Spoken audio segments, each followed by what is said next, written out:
welcome to the program. I'm Miriam Korowa. Coming up, taking care of Indigenous art, the new breed of curators at the National Gallery. To see artworks that were done by my grandfather that I haven't seen before is a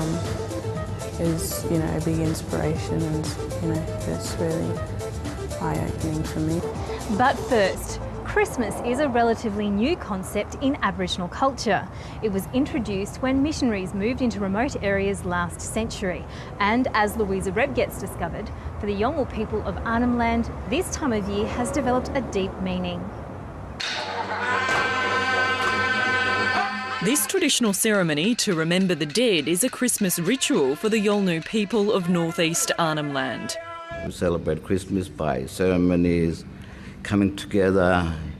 When someone passed away, we bring those memories back as a family. In the early 1960s, when missionaries moved into Gapawiak, about 500 kilometres east of Darwin, Christmas was introduced. Yolngu people sort of found a common ground of how can they connect to the people that are passed already. A video display is now documenting the meaning of Christmas in Gapawiak. It goes through the lead-up, which starts months before preparing the graves of the dead. When the first thunder sound, that's where you think about your family that passed away, and you start working on the graves, decorating, and your memory just coming back. To feel that person. It shows that Aboriginal culture is very much alive and it's changing every day. It's not a static. In Gapawiak, photos of those who have died are given to relatives on Christmas Day. It's not about eating too much, it's not about presents, it's about the presence of lost loved ones, and it's beautiful. A Christmas dance of a different kind.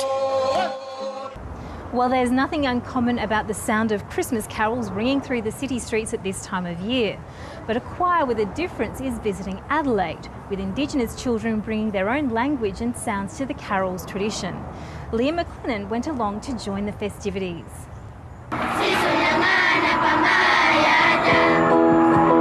Lunchtime in the city, and office workers are entertained by a group that travelled almost 1,500 kilometres to be here. This choir from Ernabella in South Australia's far northwest began in the early mission days. Some of the elders who were part of that early choir have travelled with the children to help them sing. Some kids are proud and some scared, nervous, and to sing in front of them. Nami Kulyuru was in the Ernabella Children's Choir when she was a young girl. Now she's a teacher at the Ernabella school and is passing on the songs. It's good for them to, in the future, they can sing and teach their children. The school's teachers say the choir helps develop discipline and learning techniques for the children. It also helps them with literacy. They're learning and reading and writing and listening to English and Pitjantjatjara. Their teachers say bringing the group to the city shows them there are many options for what they can achieve if they finish school. And for some of the children, it's their first time. It's got lots of plates and lots of cars driving around and big cities. And being the first time they've travelled off the lands, it's also the first time they've seen the sea. Was that your first time to go to the beach? Yeah. What did it look like? It's dark blue. They're certainly not afraid. For desert kids, they just ran straight into the water. The choir will perform in front of tens of thousands at Adelaide's Carols by Candlelight.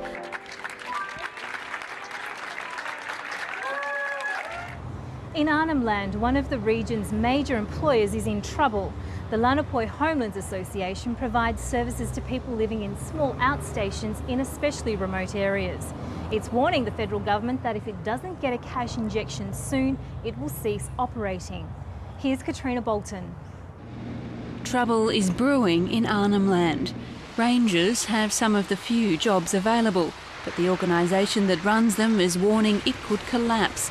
taking other services and jobs with it. They are looking after small, extraordinarily remote communities across a huge area. And Elena services 20 communities spread across 10,000 square kilometres. Carver sales used to earn the Lenape Homelands Association more than $1 million a year, but the federal intervention has made that trade illegal. And the outstations that the association services have slipped down funding priority lists. As governments focus on larger centres, they hope to turn into growth towns. Lenape is advising the government it's struggling to pay creditors and staff and is relying on a bank overdraft. It says without a cash injection, it'll need to cease operating, which observers say could be disastrous.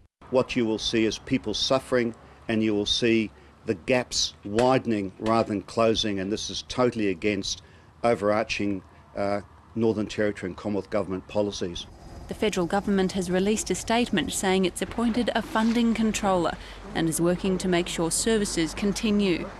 While the federal government won't like injecting extra cash, it has to weigh up whether there's any other service provider who could step in.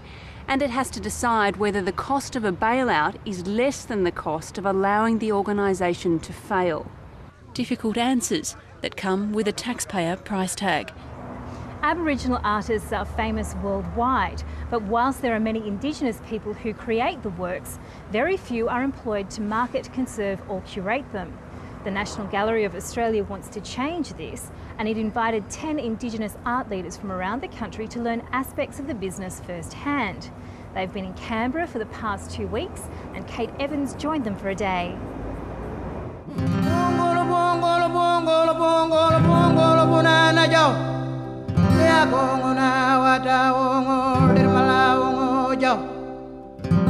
And what's the first thing that we notice when we leave the small gallery and we come into this gallery?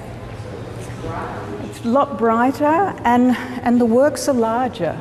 They've come from remote communities, country towns and big cities across Australia. But the 10 participants in the National Gallery's Indigenous Arts Leadership Program share a love of art. Artwork's always kind of been a love of mine. I do enjoy kind of practicing relief printing and lino work and stuff. To see artworks that were done by my grandfather that I haven't seen before is you know, a big inspiration, and you know, it's really eye-opening for me. The program is designed to inspire Aboriginal and Torres Strait Islander people working in the arts sector by showing them the range of careers on offer, with the ultimate goal to have more Indigenous people employed by galleries and museums. The cultural protocols that we have in place do have a life within the gallery.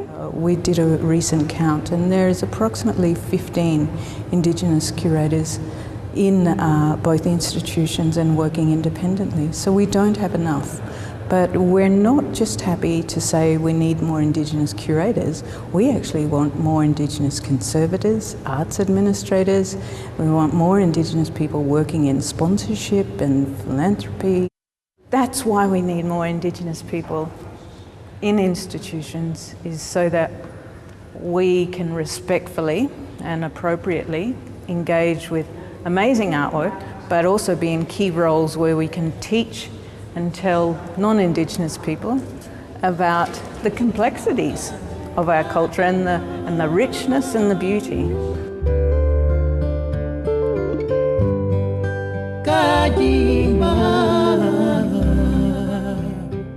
The artist Marlon Mariko was my mother's father.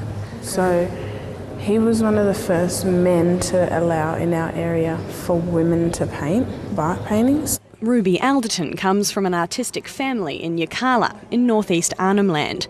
She's just finished high school and is working in the local art centre there. She was thrilled to see some of her grandfather's work in the gallery's collection. I saw an artwork that my grandfather did of the crucifixion of Jesus Christ, and I thought it was really strange because I thought, hang on, I thought this man was like really cultural and didn't want anything to do with the whole missionary thing. But you start asking questions, you know, did he do it as a part of what they were learning from the missionaries, or was it just a story-keeping thing? But it was really interesting just because I seriously didn't think he did things like that. The youngest participant in the program, she's looking for a direction for her future career. One day, if I want to get, more training in, say, curating or something, I'll know where to go. Or if I wanted to learn about restoring old artworks and stuff like that, I sort of know how they do it in a bigger space. But also, we can take things back to our smaller art centres about how they do it here and try new ways of doing the same back home. Georgia Mocock hasn't travelled far. She lives in Canberra and is studying art history and curatorship at the ANU. I actually volunteer here at the NGA once a week, so I heard about it through the Indigenous curators here, and applied because I wanted kind of more broader knowledge of what goes on in the visual arts sector, so across kind of conservation and more kind of admin roles other than curatorship, which I'm already kind of studying. Everyone's from such diverse backgrounds, so it's been amazing, really. I've kind of grown up in urban environments my entire life, so it's been amazing, really, learning about kind of art centres from rural Australia, and everyone's from everywhere. And the sea cucumbers there and there. Having them here for 10 days allows our staff, including myself, to learn so much, and it might be information about where ochres are collected or how a bark painting is prepared, or it might be, also the struggles of a regional art co-op, and they can inform us about new artists who are emerging in their area. So yes, this is a two-way, in fact a three-way learning opportunity. We learn from the participants learn from us, and the participants learn from each other.